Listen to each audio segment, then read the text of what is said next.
So, is your washing machine making that horrible bone-rattling noise that wakes up the entire house? Yeah, we've all been there.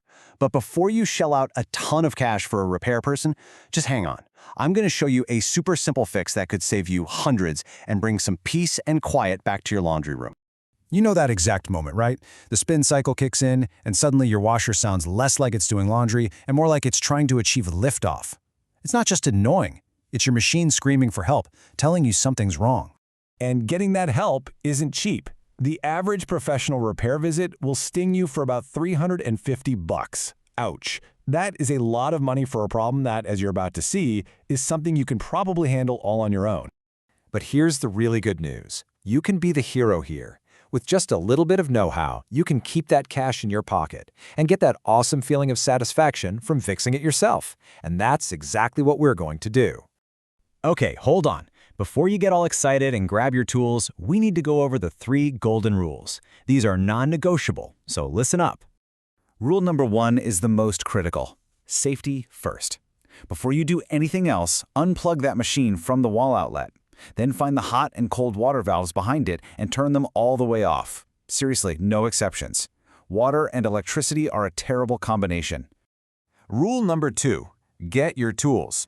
And don't worry, you don't need a professional mechanic setup. For most of these common fixes, all you're going to need are some basic screwdrivers, a pair of pliers, and maybe a nut driver. I bet you've already got them in a junk drawer somewhere.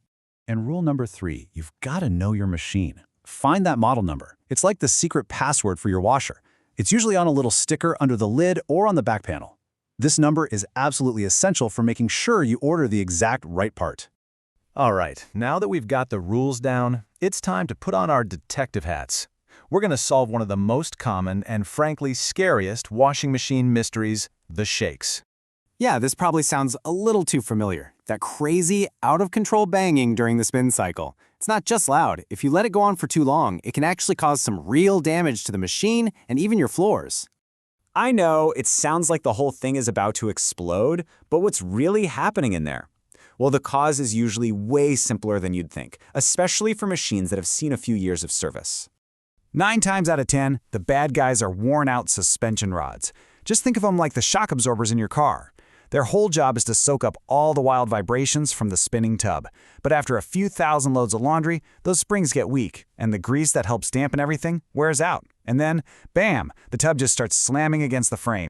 And here is the absolute best part. You can figure this out in literally 10 seconds. Just open the lid and push down hard on the drum. Now let go. A healthy machine will just pop right back up and stop. But if it bounces, even once or twice like a pogo stick, boom, you found your problem. See, you've already diagnosed it. Now let's get to the fix. Replacing these rods is the perfect first-timer project. It makes a massive difference, and you're going to feel like a total rock star when you're done. And the reward for this little bit of work is huge. I mean, you go from a machine that sounds like it's tearing itself to pieces to one that just hums along quietly. The difference is absolutely night and day. Peace is restored. The process itself is surprisingly simple. First, you've got to get to the rods, which usually just means lifting up the top panel. Here's a pro tip. Use some painter's tape to hold it up so it doesn't fall on your head. Then you just unhook the old rod from the tub and the base. To get the new one in, you'll need to squeeze the spring a bit to clip it into place. Just do that for all 4 corners and you're done. That's it. Okay, so you've done the repair, but let's talk about how to stop this from happening again. A couple of really simple habits can add years to the life of your washer and help you avoid future headaches.